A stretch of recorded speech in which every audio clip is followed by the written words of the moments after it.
Go, you lovely bastards. Even though I don't love you. Play it smart today, you won't look a cunt tomorrow. But you want me anyway. Cock-a-doodle-doo. Down to the OG. You can't make a tomlet without breaking some Greggs. No offense. Hey. Fuck off. What am I gonna do with a soul anyways? I am the eldest son. Sandy's the angriest fucking vegetable. Call me. My number one boy. Bonjour et bienvenue dans cet épisode de PIC TV spécial Succession. Je suis Anaïs Bordage et à mes côtés se trouve ma business partner numéro 1, Marie Telling. Salut Anaïs. Ils sont riches, ils sont odieux, ils sont malheureux. Ils utilisent fuck off comme une ponctuation et ils ont élevé le look col roulé doudoune sans manche au rang d'art. Je veux bien évidemment parler des Roy, cette famille d'ultra-puissants américains que l'on adore détester dans la série Succession. C'est une de nos séries préférées depuis notre découverte des premiers screeners en 2018. Donc oui, on peut le dire, on était fans avant tout le monde. La 4e et dernière saison de la série vient de débuter sur Amazon et pour marquer le coup, on a décidé de la débriefer avec vous ici, toutes les semaines, épisode par épisode. Quel membre de la famille finira par remporter ce jeu de pouvoir et succéder à Logan ? Ces gens seront-ils un jour heureux ? C'est ce qu'on espère découvrir dans les 10 prochains épisodes. Les 10 derniers d'ailleurs de la série. Puisque le créateur Jesse Armstrong a bien précisé qu'il n'y aurait pas de saison suivante. Ça a un peu brisé le cœur de tout le monde, mais je pense que c'est la bonne décision. Oui, je pense aussi.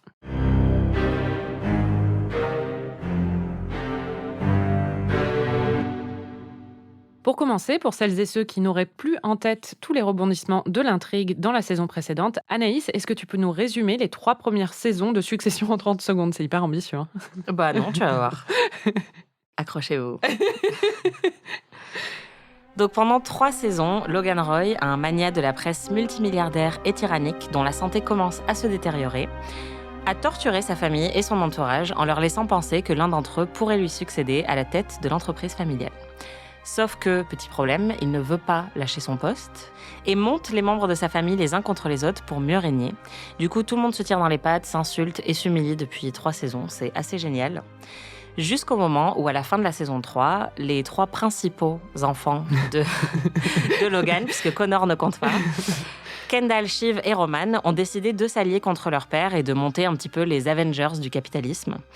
Pendant ce temps, Tom a formé une alliance avec Greg et a trahi sa femme, Shiv, pour rester aux côtés de Logan. On commence donc la saison 4 avec une division très nette entre les 2 clans. D'ailleurs, ça se voit visuellement puisqu'il y a une partie qui est à l'intérieur chez Logan dans un univers hyper sombre avec des bois très sombres et très peu de lumière et l'autre partie avec la fratrie qui est En Californie au soleil avec des grands espaces ouverts.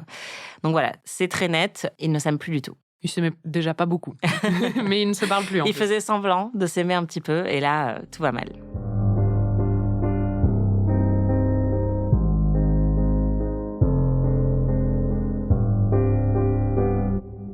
On a vu le premier épisode de la saison 4 qui commence très très fort. Marie, est-ce que tu peux nous résumer l'épisode 1 en 30 secondes ?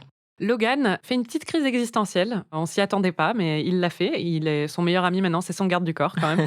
Et il se fait surtout doubler par ses 3 enfants pour le rachat du groupe des Pierce. Le plus important, ceci dit, c'est que Greg ramène une meuf à l'anniv de Logan et la doite dans un placard avant de tout avouer à Logan, parce qu'il pense qu'il a été filmé.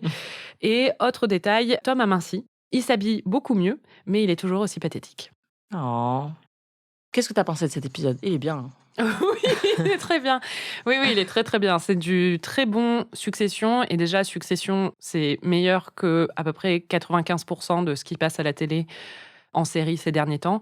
Et là, c'est vraiment du Succession de qualité. Ouais, dès que l'épisode a commencé, en fait, je me suis tournée vers toi et je me suis dit, c'est bon, on est entre de bonnes mains. Et c'est vraiment un niveau de qualité exceptionnel. Et c'est un petit peu différent des autres débuts de saison de Succession qui généralement commencent juste après le cliffhanger qu'il y avait eu à la fin de la saison précédente. Là, c'est pas vraiment comme ça que ça se passe. Il y a un petit peu de temps qui s'est écoulé, ce qui a permis à la fratrie de rebondir après les trahisons du final de la saison 3 et de lancer un nouveau plan d'action. Mais franchement, le nombre de blagues et de répliques dans cet épisode était assez exceptionnel. Oui, ce qui est marquant souvent dans Succession aussi, c'est que le début de saison commence assez lentement et qu'on arrive à des épisodes beaucoup plus forts vers la fin. Et là, si le reste de la saison reste au même niveau, on est bien. Ouais, on sent qu'ils ont tout donné pour la fin, quoi. Ouais. Fuck off. Fuck off. Fuck off. Fuck off. Fuck off. Fuck off. Fuck off. Fuck off. Comme Succession est un éternel jeu de pouvoir, on a décidé de faire des Power Rankings dans chaque épisode de recap. Donc ça veut dire qu'on va classer les 3 plus gros losers de l'épisode et les 3 plus gros winners. Qui a un stock en hausse, qui a un stock en baisse, qui est au sommet, qui n'a aucun pouvoir. Et évidemment, ça va changer chaque semaine et ce sera sans doute très drôle de voir comment ça va évoluer. On va commencer par les losers. Marie, qui est ton plus gros loser de la semaine ? Il ne pouvait y en avoir qu'un seul, c'est Connor. Connor Roy. Bon, déjà, c'est un loser perpétuel, hein, mais là, il est à 1% dans les sondages pour son élection et il hésite à mettre 100 millions de dollars dans sa campagne pour ne pas descendre en dessous des 1%. C'est même pas pour monter plus haut, c'est pour ne pas descendre sous cette barre. Et il veut aussi organiser un mariage devant la Statue de la Liberté avec des fanfares et des choses comme ça, plutôt que sur un bateau comme sa meuf le voudrait, pour rehausser sa cote et avoir un petit coup de promo. Donc il est toujours aussi pathétique et encore plus qu'avant. Donc c'est assez grandiose. Oui, il veut quand même se marier au pied de la Statue de la Liberté avec des combats de clodo, selon ses propres termes, parce qu'il pense que ça va attirer l'attention de la presse et que ça lui permettra de gagner un petit peu plus dans les sondages. Et une de mes citations préférées dans cette partie, c'est quand il dit à Willa, donc sa fiancée, qu'il a peur qu'on lui vole ses 1%. Et elle lui répond, mais ils ont déjà tous les autres pourcents. Donc pour les mêmes raisons que toi, Connor est mon dernier. Il est tout en bas du classement. Ton avant-dernier, c'est qui ? Mon avant-dernier, c'est le présentateur du journal télé de la nuit sur Waystar, Roku, je sais plus comment ça s'appelle, leur chaîne de télé. À la fin de l'épisode, Logan, qui est un peu déprimé, regarde la télé au milieu de la nuit et appelle la patronne de la chaîne pour lui dire... C'est qui ce présentateur, ce connard qui ressemble à un ballsack with a toupee, donc... Il ressemble à une couille avec une perruque. Oui, voilà. Il ressemble à une couille avec une perruque. Donc je pense que ce monsieur va être viré. Et en plus, il ressemble à une couille avec une perruque. Donc c'est vraiment un loser, quoi. Ouais, bah oui, il est viré dans la seconde qui suit, quand il est en train de passer son coup de fil à, je sais plus comment elle s'appelle. La chef de la chaîne. Pitch, Sid Pitch. Qui est génial. Et toi, en avant-dernier ? Moi, en avant-dernier, j'ai mis Shiv, qui perd quand même son mari pour de bon dans ce premier épisode. Est-ce que c'est vraiment une perte ? Ça reste à déterminer. Moi, j'ai beaucoup d'affection pour Tom, donc je me sens très mal pour lui. Et je trouve ça horrible que même dans leur scène où ils actent la séparation, il sent qu'elle veut pas en parler, qu'elle veut juste que ce soit fini. Et il lui dit, j'ai plein de choses à dire, j'aimerais pouvoir au moins exprimer un peu toute cette rancœur que j'ai bâtie depuis tout ce temps. Et m'expliquer aussi. Et elle lui dit, non, c'est bon. Surtout, c'est vraiment horrible. Elle veut se séparer, elle veut divorcer seulement parce qu'elle a promis au Pierce de le faire. Et c'était une des conditions pour avoir le contrat et donc doubler son père. Donc elle l'utilise encore comme un pion, comme d'habitude. Ouais, c'est ça. Et elle perd la boule dès le début de l'épisode parce qu'elle apprend qu'il a fait un déjeuner avec Naomi Pierce et elle devient très, très, très jalouse. Et en fait, quand elle s'engueule avec Tom, on voit qu'elle est partie en spirale totalement parce qu'elle a du mal à imaginer qu'il fréquente d'autres femmes. Et le fait qu'elle fasse tout ça pour en plus essayer de doubler son père, mais elle a aucune idée de ce qu'elle est en train de faire. Elle leur fait quand même dépenser beaucoup plus d'argent qu'ils n'en ont pour essayer de doubler leur père alors que lui, il était prêt à mettre que 6 millions et elle propose direct 10 et elle pense avoir gagné la négociation, elle est trop forte alors qu'elle a ruiné toute sa famille. Donc vraiment, Shiv, je la sens mal. Elle part très bas et je suis pas sûre qu'elle arrive à monter très haut dans cette saison. Je pense pas non plus. Really big fucking F. Le gagnant des losers, c'est qui ? Le gagnant des losers, c'est Logan pour moi, qui déjà a perdu un deal, qu'il avait préparé depuis longtemps et il s'est fait doubler à la dernière minute par ses enfants. Et on sent vraiment qu'il est dans une grosse crise existentielle, le pauvre. Et vraiment cette scène où il fuit son anniversaire pour aller dans un diner avec son garde du corps et qui lui dit « T'es mon meilleur ami » et que le garde du corps est là « Ok, merci ». C'est très triste. Et on sent en fait que la série... Elle n'avait pas exploré ça jusqu'à maintenant parce que c'était vraiment le monstre de la série, mais on sent qu'elle va sûrement explorer le fait qu'il a été trahi par les siens et qu'il a été pris à son propre jeu et ce que ça peut avoir comme conséquences psychologiques sur lui. Et d'ailleurs, Brian Cox, qui joue son rôle, était à Série Mania et il a déclaré que le plus gros problème de Logan, c'est qu'en fait, il aime ses enfants. Et avant de voir l'épisode, on était tous là, je suis pas sûre, franchement. Ouais. Et en fait, l'épisode explore ça assez bien. Il les aime de façon très dysfonctionnelle, mais on sent quand même qu'il est très perturbé par la perte de ses 3 enfants et puis la perte de son emprise sur eux quand même. Oui, moi j'allais dire que c'est plutôt ça. Hein. Enfin, moi je considère quand même pas que c'est de l'amour, c'est juste qu'il l'a mauvaise parce que pour une fois, en fait, il n'a plus d'ascendant sur eux, quoi. Oui. Moi j'ai mis Logan dans le top 3. parce que je pense que même un Logan très diminué, comme on le voit dans cet épisode, c'est sûr qu'il a un petit coup de blues. C'est quand même le plus terrifiant de tout l'épisode. Hein. Vraiment, Oui, c'est sûr. il y a des scènes où Brian Cox juste fixe une personne dans la pièce avec lui et j'ai envie de me terrer tellement il fait peur. Quoi. Ouais, mais moi, je pense qu'il est diminué aussi intellectuellement et psychologiquement. Je pense qu'on va voir ça un peu dans la saison. Ah oui, ça c'est sûr. Mais c'est ce que je voulais dire, c'est que pour moi, même en étant diminué, il est quand même plus terrifiant. puissant et plus terrifiant que toutes les autres personnes quasiment de cette série. Quoi. En winner des losers, j'ai mis Greg. Le cousin Greg, qui, pour le rappeler, était quand même une personne plutôt sympathique au début de Succession et qui s'est transformé très vite en parvenu et qui est devenu le plus gros enfoiré d'une série remplie d'enfoirés. Et qui, là, se pointe à l'anniversaire de Logan avec sa nouvelle petite amie qu'il connaît depuis 1 jour et demi. Ensuite, donc tu l'as dit, va la doiter dans un placard et se fait complètement avoir parce qu'on est d'accord, il n'y a pas de caméra de surveillance. Non. Et surtout, c'est pas Logan qui va les regarder le soir. Voilà, c'est ça. Et en fait, Tom, tout de suite, lui dit « Non mais t'es fou, il y a des caméras de surveillance partout, t'es obligé d'aller te confesser. » Et donc, Greg, ce bouffon, va voir Logan le jour de son anniversaire pour lui dire « J'ai doigté une meuf que tu connais pas chez toi aujourd'hui, pendant que tes enfants sont en train de te trahir et de te doubler dans un deal. » C'est quand même assez humiliant, quoi. C'est humiliant, mais en même temps, le Greg, il a un instinct de survie qui est quand même assez développé. Et c'est marrant parce qu'à un moment, Logan s'ennuie et demande aux gens autour de l'insulter. D'abord, de raconter une blague. Et puis oui, après, enfin voilà, de faire des blagues, quoi. Oui, de faire des blagues, mais après, il tourne ça en disant « Mais allez, roastez-moi, enfin, insultez-moi. » Et en fait, personne ne veut, évidemment. Et Greg, lui, commence à l'insulter. Bon, après, Logan se retourne contre lui et Greg lui dit « Pourquoi t'as plus d'enfants ?» Ouais. Donc, il a quand même un sens... bon, je pense que ça va lui jouer des tours, mais il a un swagger pathétique, certes, et risqué, mais il est toujours là, quoi. Cette scène, je l'ai trouvée vraiment terrifiante. On aurait dit que Logan, enfin vraiment, on aurait dit un Doberman à qui on vient de chatouiller les couilles, quoi. Genre vraiment, il vaut mieux s'éloigner très très vite. Et ouais, vraiment, c'était quand même assez génial parce que il lui dit juste, vous avez pas d'enfants, etc. Enfin, où sont vos enfants? Il y a Frank qui essaye de faire une blague, mais en fait, c'est juste une phrase à la fin de laquelle il met ha ha ha pour essayer de dire un truc drôle. Pour moi, clairement. Greg n'était pas du tout en position de winner dans cet épisode. Ah, je l'ai pas mis parmi les winners, mais oui. Pour moi, clairement, il fait plutôt partie des losers et des plus méprisables aussi. Enfin, à un moment, il dit « Je ne veux pas savoir ce qui se passe à Guantanamo. » Oui, quand on envoie le garde du corps pour larguer sa copine. Ouais, c'est assez atroce comme référence. You're my boy. You're my number one boy. On passe au top 3. Oui.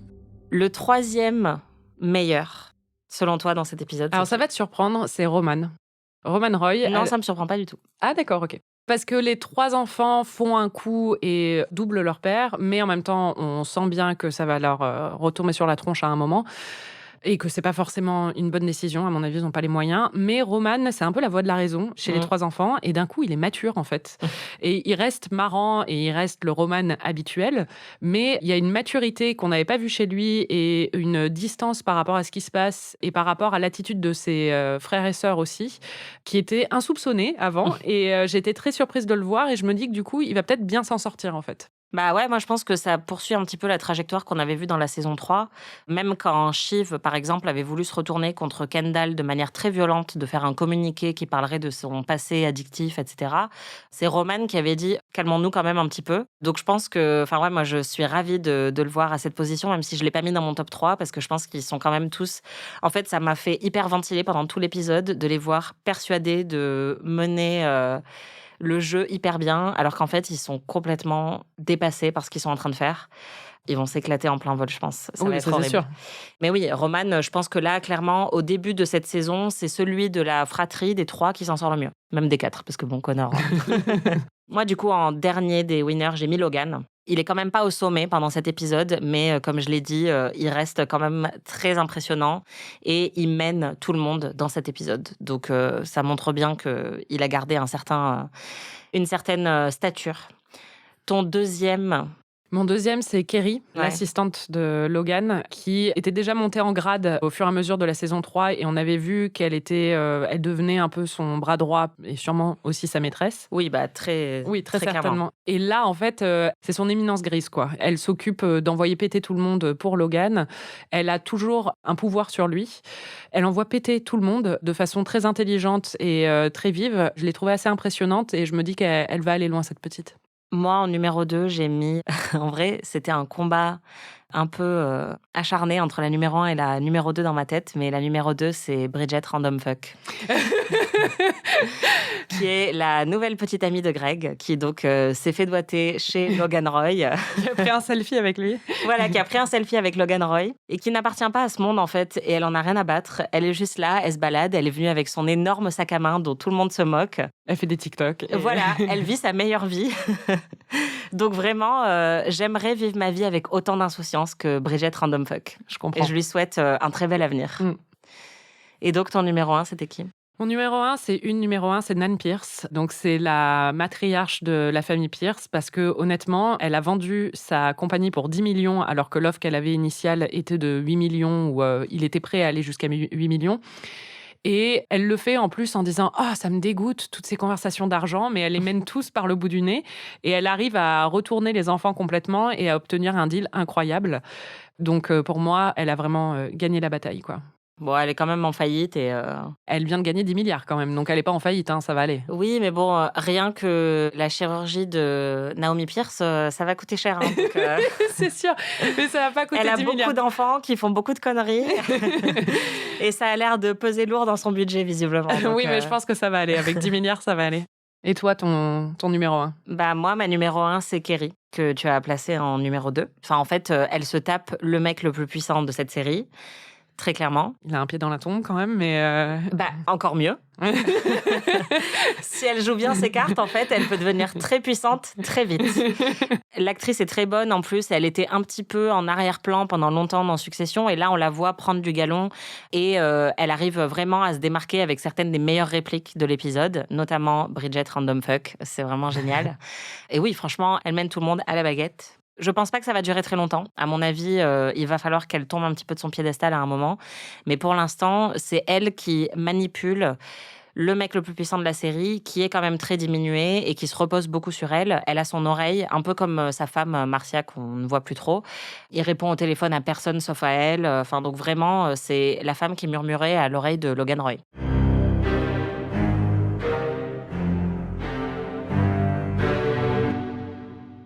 Succession, c'est très connu pour ses répliques, son écriture hyper ciselée, ses insultes. On a décidé pour cet épisode de sélectionner la meilleure réplique. Anaïs, c'est quoi ta réplique culte de cet épisode ? Honnêtement, ça a été assez dur de choisir, mais je pense que c'est quand Greg décrit sa petite amie en disant « She's crunchy peanut butter ». Donc, c'est du beurre de cacahuète croustillant. C'est juste exceptionnel, en fait. Oui. Il dit « She's firecracker, she's crunchy peanut butter ». Et c'est vrai que c'est incroyable. Ouais.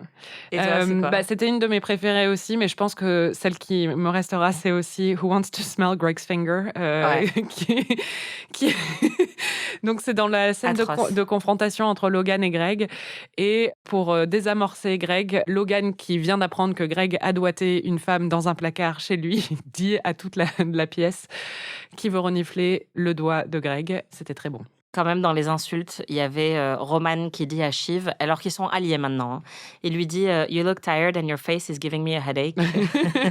Donc, t'as l'air fatigué et ta tronche me donne mal à la tête. Voilà. Il y a aussi un moment où Kendall parle de son histoire d'addiction qui est très marrant. Et il faut dire que Kendall n'est pas hyper central dans l'épisode, alors que d'habitude, il a quand même des moments assez emblématiques. Mais il en a un quand même qui est assez marquant ici. En fait, ils sont en train de s'engueuler et il leur dit « Il faut juste savoir une chose sur moi, j'ai fumé de l'héro. Donc j'ai besoin de quelque chose qui soit vraiment très stimulant dans ma vie. »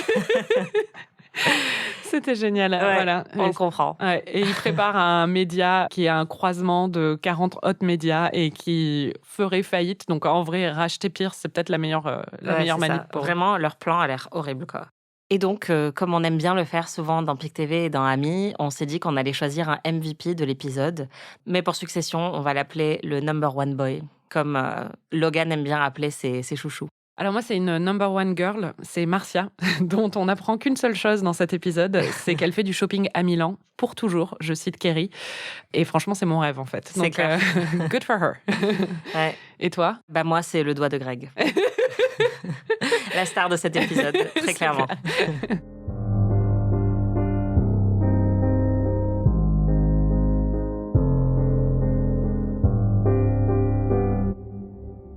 Marie, c'est la toute dernière saison de la série. À ton avis, qu'est-ce qui va se passer ? Je pense que les enfants vont échouer dans leur course pour remporter Pierce. Je pense que Logan va mourir. Moi aussi. Voilà. Et je pense qu'il va mourir assez vite. Et je pense que les 3 enfants vont se retrouver en guerre les uns avec les autres. Intéressant. Et toi ? Moi, je pense aussi que Logan va mourir avant la fin de la saison. Et à mon avis, d'une manière qui va faire peser une lourde culpabilité sur un ou plusieurs des enfants. Malgré tout ce qu'il leur a fait subir, je pense qu'ils vont avoir beaucoup de mal à gérer ça. Et que ça va être très amusant à regarder. C'est peut-être Greg qui va finir au sommet. Je pense que Greg, c'est peut-être un peu trop évident parce que ça a vraiment été l'outsider depuis le pilote. Donc, ce serait peut-être une trajectoire trop simple. Mais forcément, on a envie de penser que ce serait lui. Moi, je pense que ça va être soit lui, soit, si on pense au Bran de Game of Thrones, quelqu'un totalement random. Jerry, hein. Jerry, mais Jerry a déjà été considéré plusieurs fois. Donc, à chaque fois, finalement, ça marche pas. Donc, je suis pas sûre que ça finisse par être elle. Je pense que c'est quelqu'un qu'on n'a jamais envisagé. Connor.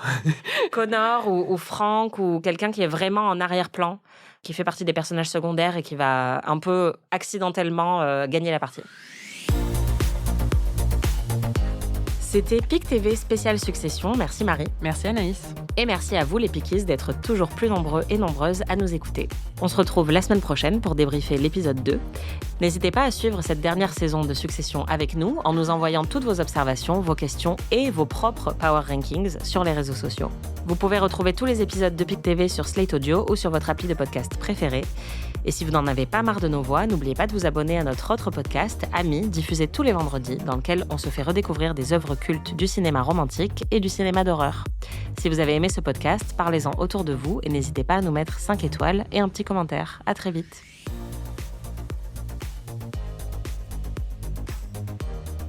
PIC TV est un podcast d'Anaïs Bordage et Marie Telling, produit par Slate Podcast, direction éditoriale Christophe Caron, production éditoriale, prise de son et réalisation Aurélie Rodriguez.